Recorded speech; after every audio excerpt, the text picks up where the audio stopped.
All right, let's keep it real. When I finally started to get honest about my addictions, I had to face something I didn't want to admit. I didn't just have a drinking problem. I didn't just have a lust problem. I didn't just have a self-control problem. I had a worship problem. And for a long time, Christian like me, that messed me up when I realized that. Because I always believed in God. I always prayed. I was brought up to pray. I'd always said, I love Jesus. But the truth, I worshiped something else. Romans 6:16 says this, you become the slave of whatever you choose to obey. And that hit me in the chest the first time I read it in sobriety.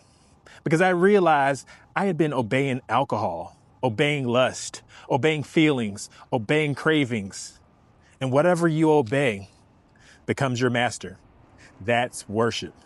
You see, we think worship is singing songs, lifting hands, or crying in church. But worship is simple, much simpler than that. Worship is what you give your time, energy, obedience, and sacrifice to. And addiction checks all four boxes. Box number one, time. Addiction takes your hours. How many nights and days did I waste? How many mornings did I wake up foggy? How many hours did I lose scrolling, watching things I shouldn't be watching, drinking what I shouldn't be drinking? Addiction is a thief, but it doesn't break into your house. You hand it the keys. Second box was my energy. Addiction drains your strength.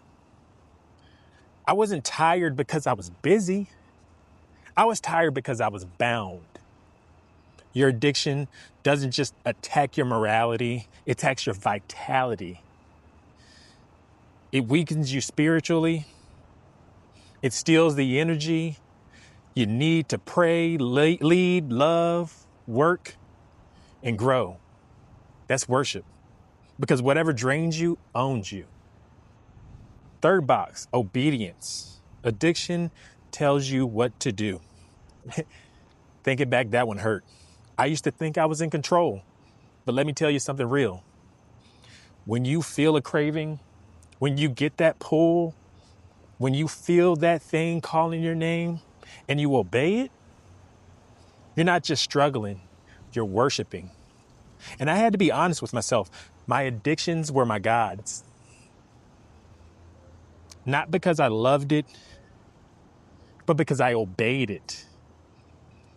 And the fourth box was sacrifice. Addiction demands offerings.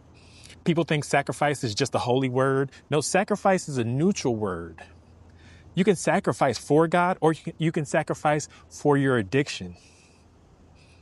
I sacrificed peace, money, sleep, relationships, opportunities, self-respect. Shoot, years of my life. Addiction always requires a sacrifice. And if you keep feeding it, it will take everything until there's nothing left. Addiction, it's a spiritual altar. Let me break that down for you. And I'll break it down in a way nobody ever broke it down for me. You don't just do addiction. You serve it. Every craving that you give into is an offering. Every pattern you repeat is a ritual. Every night you go back to it is a worship service to the wrong God. Addiction is misplaced worship. Not because you want it to be your God, but because it acts like your God. Think about it. It tells you when to show up. It tells you what to do. It promises relief. It punishes you with shame. And guess what? It always demands more. That right there, That's the behavior of a master, not a habit. And another thing, here's the part that shook me awake. If addiction is worship, then deliverance is not just breaking a habit. It's switching masters. Romans 6:22 says this. But now you are free from the power of sin and have become slaves of God. Good people. I couldn't get free until I decided who it was I wanted to obey. Not who I believed in, not who I prayed to, who I obeyed. Because belief is easy. Obedience is worship. And obedience is where freedom lives. Oh, man. How about I make it plain?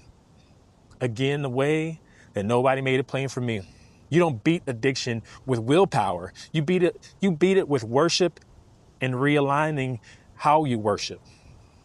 You stop bowing to cravings by bowing to Christ. You stop listening to urges by listening to the word. You stop obeying temptation by obeying truth.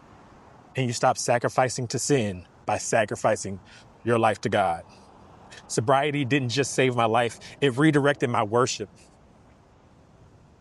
And that's what God wants to do for you. Not just cleanse you, not just free you, not just forgive you, but realign you. So I got a request for you. If this episode hits you, drop it in the comments so the devil sees it. I choose my master and it ain't my addiction. Because the moment you choose who you will obey, your chains start breaking. Now, I appreciate you, and I'll let you know that episode 4 is next, good people. And we're going straight into the part that nobody talks about. Why addiction makes you spiritually numb.